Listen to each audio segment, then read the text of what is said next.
Be intrigued by life. Enter into life with curiosity. Receive life with joy. You are not a failure. You are not a failure if you don't manifest what you want.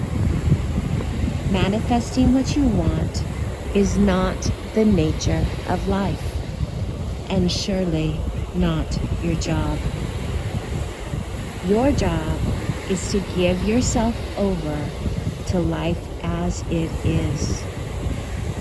Giving yourself over to life as it is doesn't mean you condone it. Giving yourself over to life as it is means you are living in reality.